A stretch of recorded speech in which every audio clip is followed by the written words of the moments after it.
Art has taught me about my people.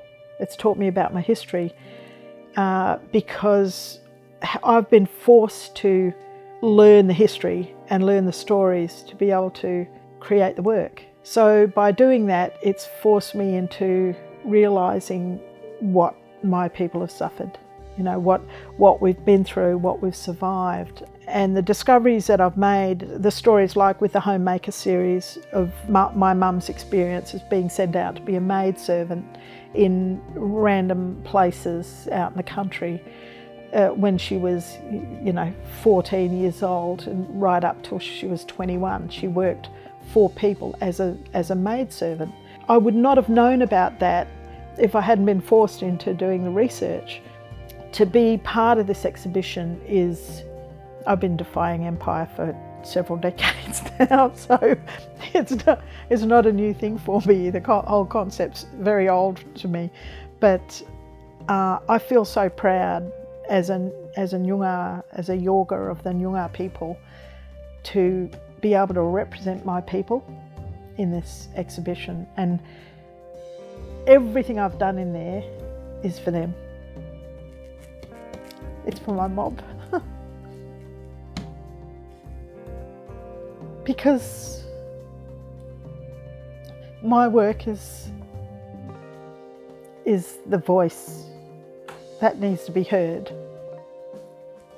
by Australia, and especially white Australia. And they can't be heard.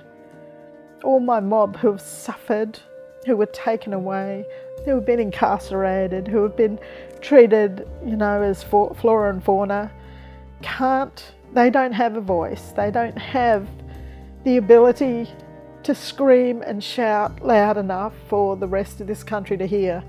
So through this art that I've been doing for 25 years, I'm hoping that it will be able to get our story and our history and our reality out to a wider audience, wide enough to be able to make a difference, and for people to say, I'm so sorry you had to suffer from all this. I'm so sorry that this was your reality, this was your experience.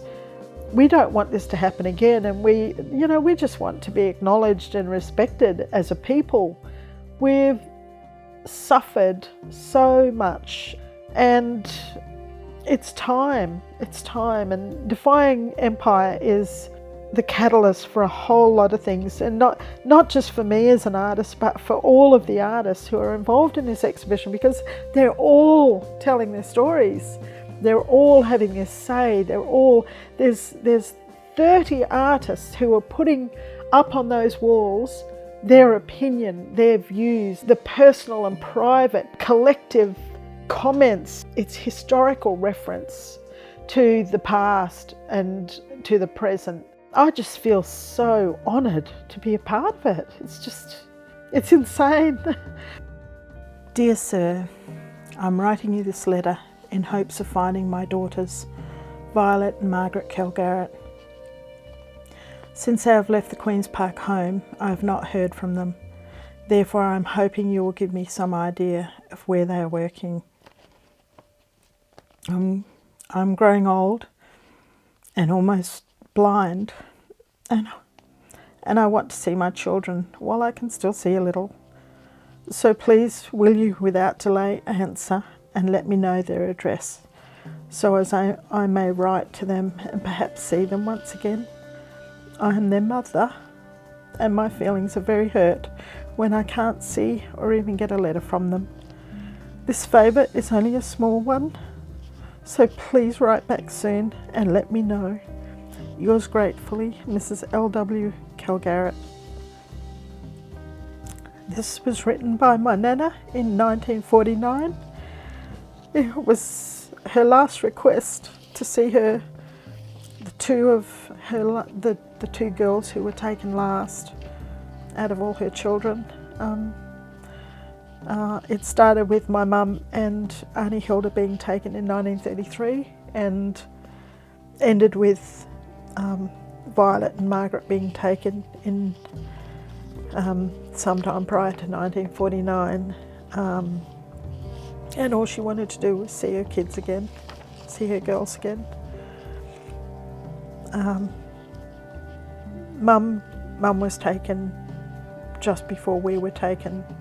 She had us and then we were taken in 1958. So this is 4 generations of stolen children